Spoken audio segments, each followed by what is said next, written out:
Meghan Markle, the woman who can't even make a PB&J without a stylist, has decided to take us on a culinary adventure. But it's not actually her home. It's not even close. Instead, she's filming in a rented £5 million mansion just a stone's throw from her own Montecito pad. Oh, but don't you worry, Meghan wants you to think it's her home, her cosy little kitchen, where she whips up the same recipes you can try at home. The Daily Mail, of course, dug into the truth behind the set. That £5 million estate nestled in a gated community is, surprise, surprise, owned by some fancy Cipolla family. So much for inviting viewers into her humble abode, huh? A mansion with avocado trees and lemon groves to make us believe she's just like a regular mum making dinner for the kids. But let's not forget, it's a mansion owned by the Cipollas. Meghan's hand-picked space to make herself feel like she belongs in some avocado smoothie dream world. Let's talk about the elephant in the room. The show itself. A whole bunch of celebrity chefs could have been asked to step up, but no. Instead, we get Meghan.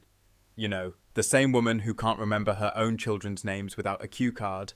Why is it that we have Gordon Ramsay, who could do this in his sleep, and yet here we are, watching Meghan put on a show that's about as authentic as a designer handbag from a sidewalk vendor?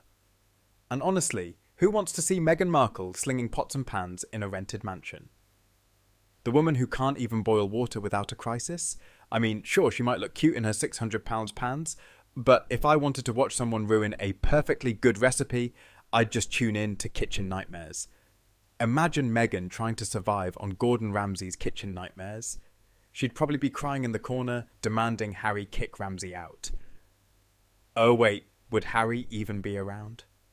Who knows? You know what's more authentic than using someone else's £5 million mansion for your cooking show? Literally anything else. Julia Child didn't need to borrow some fancy mansion to show off her skills.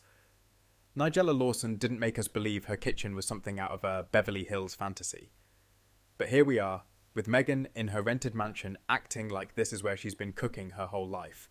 Selena Gomez, Martha Stewart, Pamela Anderson, Gordon Ramsay, all filmed in their own kitchens.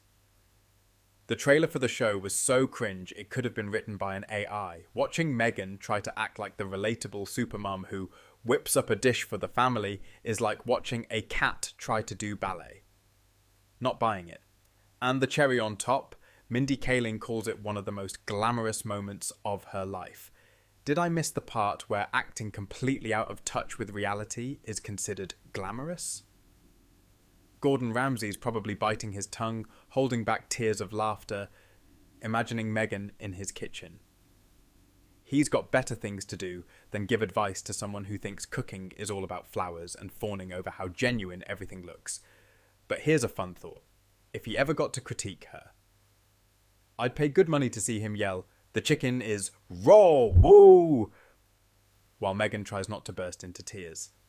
Now that would be must-watch TV. So what's the takeaway? Meghan Markle's cooking show is about as genuine as a knockoff Louis Vuitton bag. It's as authentic as a paid ad on Instagram. If she really wanted to connect with her audience, maybe she should have tried, I don't know, cooking at her actual house instead of pretending we all buy into this image she's trying to sell.